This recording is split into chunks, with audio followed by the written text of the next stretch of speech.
அனைவருக்கும் வணக்கம். ஒரு அழகான பதிவு. 12ஆம் வகுப்பில் முதல்கள் அப்படிங்கிற ஒரு துணைப்பாடம். அதோடைய ஆசிரியர் உத்தம சோழன். அவர் இயற்பெயர் செல்வராஜ்.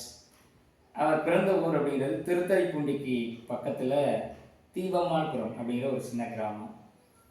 நல்ல ஆசிரியர் ஒரு சிறுகதை ஆசிரியர், ஒரு புதினம், இந்த மாதிரியெல்லாம் நிறைய எழுதியிருக்காரு. இந்த கதை என்ன அப்படின்னா, ஒரு அழகான ஊர்.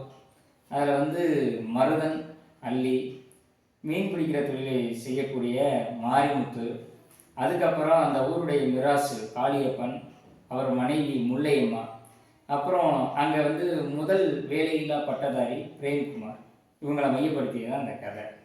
கதைக்கு உள்ள நம்ம போகிறோம். கதை என்ன அப்படின்னா, தஞ்சாவூருக்கு கடைக்கோடி பகுதி வளவநாடு.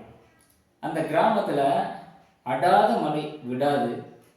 அந்த கிராமத்தில் என்ன செஞ்சுருக்காங்கன்னா, 2-3 நாளைக்கு முன்னாடி தான் பயிர் நட்டு பயிர் முழுவதும் தண்ணீர் நிறைந்து அப்படியே ஒரே தெப்பம் மாதிரி நாற்றெல்லாம் மூழ்கி போய் காட்சி இருக்குது. இதை யார் பார்க்குறா அப்படின்னா, மருதன் பார்க்குறாரு. பார்த்த உடனே என்ன ஆச்சுன்னா, தண்ணீர் ஊருக்குள்ளே போகக்கூடிய ஒரு சூழ்நிலை. ரெண்டாவது, அந்த அந்த ஏரி பகுதியில் முழுமையாக நெய்வேலி காட்டு ஆமணக்கு அது நிறைந்திருக்கு. இதை அகற்றினா மட்டும்தான் அந்த ஊரையும் காப்பாற்ற முடியும், இந்த நெல் பயிர்களை எல்லாம் காப்பாற்ற முடியும் அப்படிங்கிற ஒரு சூழ்நிலை. அங்கேயே மீன் பிடிச்சிக்கிட்டு இருக்காப்புல மாரிமுத்து, இவருடைய நண்பர் தான். மாரிமுத்துக்கிட்ட போய் சொல்கிறாரு, எந்த ஒரு தகவலுமே இல்லை, ஏன் எதற்குன்னு கூட கண்டுக்கல, கேட்கல. உடனே அதுக்கப்புறம் என்ன பண்ணுறாரு அப்படின்னா, இதே யோசனையாக அப்படியே வந்துக்கிட்டே இருக்கான் மருதன். அப்போ பார்த்தா இந்த அம்மா முல்லையம்மா காலை நேரத்தில் என்ன செஞ்சுக்கிட்டு இருக்காங்கன்னா, மாட்டுக்கு புல் பிடிங்கிக்கிட்டு இருக்காங்க. இந்தாம்மா, உனக்கு என்ன காலையிலேயே புல் பிடிக்கிறதா உனக்கு வேலையா அப்படின்னு சொல்லி மருதன் கேட்குறாப்புல. ஏப்பா, நம்ம உழைக்கிறதுக்கு ஏதாவது என்ன செய்யணும், சாப்பிடணும், ஏதாவது சாப்பிட்டது செரிமானம் ஆகுமா இல்லையா, ஏதாவது அப்போ என்ன பண்ணணும், வேலை செஞ்சாதான் நம்ம உடல் ஆரோக்கியமாக இருக்க முடியும். சரி சரி, எங்கே அவர் அப்படின்னு சொல்லி மருதன் கேட்குறாரு. அப்போ கேட்கும் பொழுது, அங்கே பாரு, பூவரச மரத்தில் மேலே இருக்காரு பாரு, இலை உடிச்சிட்டு அப்படின்னு சொல்லி காளியப்பெல்லாம் அம்மா அவங்க மனைவி கையை காட்டுறாங்க.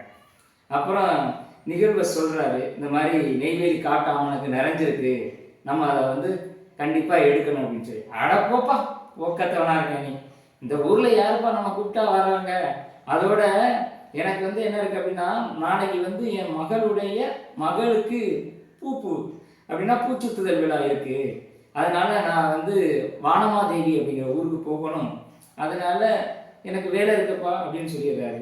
உடனே அப்புறம் அந்த வழியில் முதல் பட்டதாரி வராப்புல பிரேம்குமார், அவர்கிட்ட தகவலை சொல்கிறாரு. அப்படியாண்ணே, அண்ணே இதை நம்ம செய்ய வேண்டானே, பிடபிள்யூடின்னு ஒரு அரசாங்கம் ஒரு துறை இருக்குண்ணே, அவங்கள்ட்ட போய் சொன்னால் அவங்க சரி பண்ணிடுவாங்கண்ணே, நாளைக்கு நீங்கள் போய் ஒரு மனு கொடுங்க, நான் போயிடுவேன், நாளைக்கு என் தலைவருக்கு நற்பணி மன்றத்திலிருந்து விழா எடுக்கிறாங்க, அதனால அவங்களுக்கு என்னது, நான் மக்களுக்கெல்லாம் இனிப்பு இந்த மாதிரி சாப்பாடெல்லாம் அரேஞ்ச் பண்ணியிருக்கோம் அப்படின்னு சொல்லிடுறாரு. அப்புறம் யாருமே இதை கண்டுக்கவே இல்லை. உடனே என்ன பண்ணுறான் மருதன், இப்படியே இதையே தன்னுடைய மனசுக்குள்ளே போட்டுட்டு அப்படியே வீட்டுக்கு பொறுமையாக வர்றான்.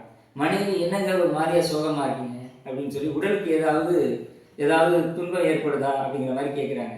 உடலுக்கு ஒன்றும் துன்பம் இல்லடி, மனசில் தான் கொஞ்சம் வலியாக இருக்குது அப்படின்னு சொல்லி, அட ஏங்க நீங்கள் எப்படி பண்ணுறீங்க, இந்த ஊரில் நமக்கு காணிகள்லாம் இருக்கா, நீங்கள் ஏன் இவ்வளோ கவலைப்படுறீங்க, இந்த ஊர் மக்கள்லாம் மகிழ்ச்சியாக தானே இருக்காங்க அப்படின்னு இந்த அம்மா சொல்கிறாங்க. அதுக்கப்புறம் மொச்சைக்கொட்டை குழம்பு வச்சு அவங்க வீட்டுக்காரருக்கு சாதம்லாம் வடித்து அந்த அம்மா அரிசி உணவு கொடுக்குறாங்க. ஆனால் அதை சாப்பிட்டாலும் மருதனுக்கு சாப்பிட்டா மாதிரி இல்லை, அப்படியே உறங்குறாங்க 2 பேருமே. உறங்கி விடியற் காலை பொழுதுல பார்த்தா பக்கத்தில் இருந்த மருதன் ஆளை காணோம். இந்த அம்மா தேடி பார்த்துட்டு அவசரமாக உடியாந்து பார்த்தா கழுத்தளவு நீரில் நெய்வேலி காட்டாமனக்க மருதன் மட்டும் குடிக்கிட்டு இருக்காங்க. குடிக்கிட்டு இருக்கிறத பார்த்த உடனே அள்ளி என்ன பண்ணுறாங்க, தன்னுடைய சேலையை வரிந்து கட்டி இந்த அம்மாவும் அந்த ஏரிக்குள்ளே இறங்கி அந்த நெய்வேலி ஆமணக்க பிடுங்க ஆரம்பிக்கிறாங்க. அதை பார்த்துட்டு அந்த வழியே போன மாரிமுத்து பார்க்குறாரு. ஆகா, என்னடா நிலமே இல்லாத மருதன் அள்ளி இந்த வேலையை செய்யும் பொழுது நாம செஞ்சா என்ன அப்படின்னு மாரிமுத்து வேலையை செய்ய ஆரம்பிக்கிறார். அந்த வழியில் தன்னுடைய மகளுடைய பூச்சத்து விழாவுக்கு போன அந்த பண்ணையார் பார்த்துட்டு அவரும் வந்து செய்ய ஆரம்பிக்கிறாங்க.